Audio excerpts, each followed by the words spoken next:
there! It's your old buddy Dan back from Beach Church with another message. First of all, as always, I'd like to thank the good people at Beach Church for allowing us to stand on their platform and deliver these messages, especially Pastor Jimmy, who does such a great job of leading that body. We just thank all of y'all for all that you do. Well, today we're in the book of John, chapters 7 through 9. Now, we've talked about how each gospel has its own flavor. You might recall that Matthew portrayed Jesus as king, Mark stuck to the facts as he saw them, and Luke showed us Jesus as the sacrificial lamb. John, he does his own thing altogether. John was influenced by the Hellenistic thinkers in Greece. Hellenistic philosophers were largely comprised by the Stoics, the Epicureans, and the Skeptics.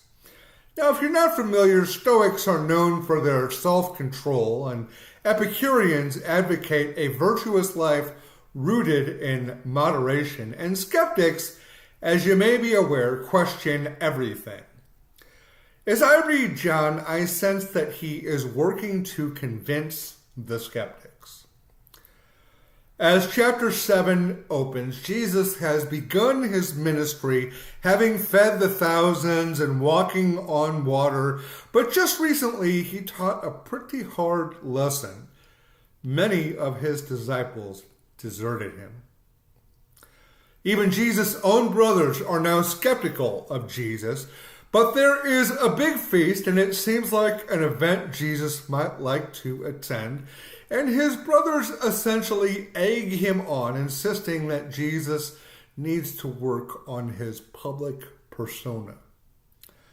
Now, you might think that they are just encouraging him until you get to verse 5, when John notes his own brothers did not believe him. Even though he says he's going to stay home, Jesus decides to go to the Feast of Tabernacles in secret. And John notes that whispers can be heard about Jesus among the crowds, some praising, some doubting. But it is clear that Jesus has made an impression, whether that impression came from direct experience with him or by the criticism of the Pharisees. Finally, Jesus addresses the crowd, and not surprisingly, they are divided. I am reminded of the parable of the wheat and the tares. Many are impressed, but there are those who can't handle the reality that Jesus teaches. Some even tried to seize him, as the Pharisees wanted. But Jesus' time had not yet come. The next chapter is filled with instances of the Pharisees challenging Jesus on his teaching. But as contentious as these discussions get, even with the crowds, let alone the Pharisees, John uses the arguments here to reach out to the skeptics. In a kind of Socratic dialogue between Jesus and the Pharisees and the crowds.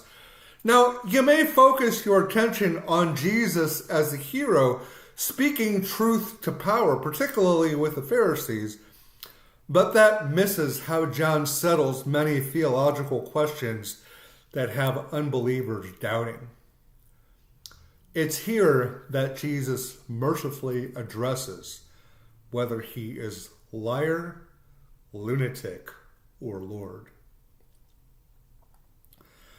In the final chapter of our reading, Jesus' disciples are asking why a man was born blind, and Jesus reveals that he was born blind so that God might be glorified. Imagine, our setbacks can be used to glorify God. Jesus heals the man. The man is so grateful for his sight that news of his healing gets back to the Pharisees. And the man tries to explain to them what happened.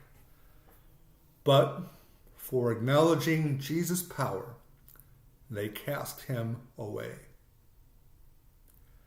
Have you been cast away for believing who Jesus is? Just like this man, born blind, let Jesus comfort you. Well, that's all I have for today. I appreciate all the time and attention you give us to watch these things. I pray that this blesses you. Take care.